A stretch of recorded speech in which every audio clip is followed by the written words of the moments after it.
Well, hey guys, here I am again. Wisdom number 6, and today's wisdom is let people be dicks sometimes.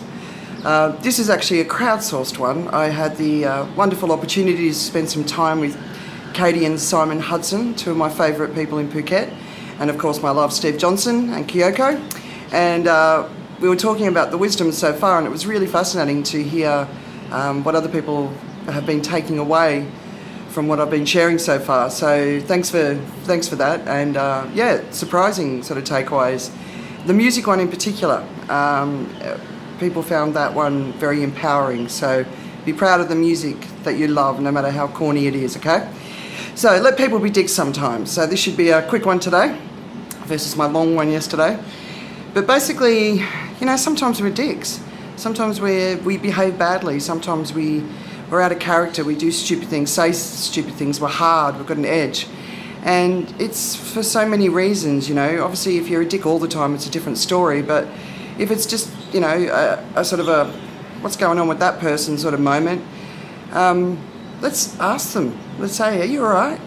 You seem a bit out of sorts, you know. And often what you'll find is people are in pain, or they're confused, or they're scared, they're feeling vulnerable. And often, it's not until you actually talk to them that they realise that they are.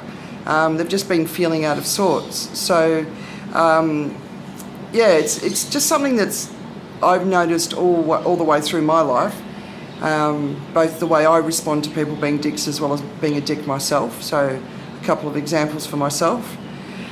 Some of my London friends will remember the Cornwall weekend. That's what it became known as.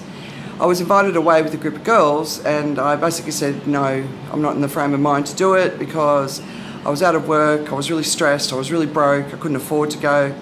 And anyway, they convinced me to go, and I was exactly as I told them that I was going to be, and they completely ostracised me, and it was really, really painful. And not long after that, I fell out of friendship with this group of people. And it was really hard, it was really heartbreaking, but you know, it is what it is, you move on, right? And another time, one of my great friends from my London days came to Sydney, and I hadn't seen her for years and years and years, and all sorts of things had happened in both of our lives. But it was about 2 weeks before I was moving to Singapore, back in 2003, and I didn't want to go to Singapore. I was a 33-year-old single female white woman, and Asia isn't the place to go, especially in those days, if you were ever going to, you know, find the love of your life and maybe have a family, if that's what you wanted, right? Of course, 4 months after I got to Singapore, I met Steve, and the rest is history.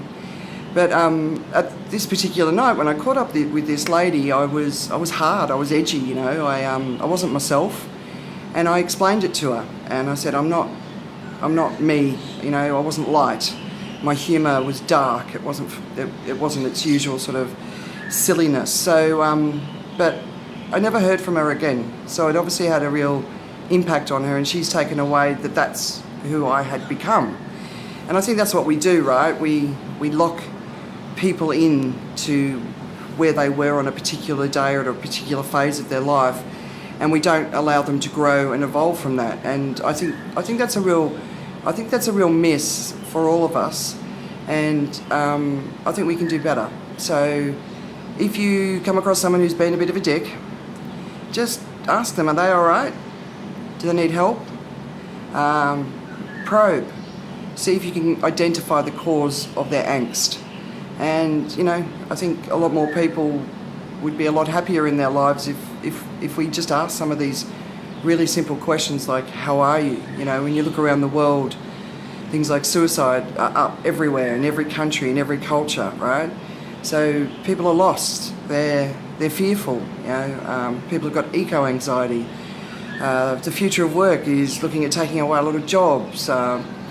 Older white men are very fearful of even keeping their jobs as diversity and equality is being rolled out, right? So, yeah, let's sort of be a little bit more empathetic to why people are being a dick, and that is wisdom number 6.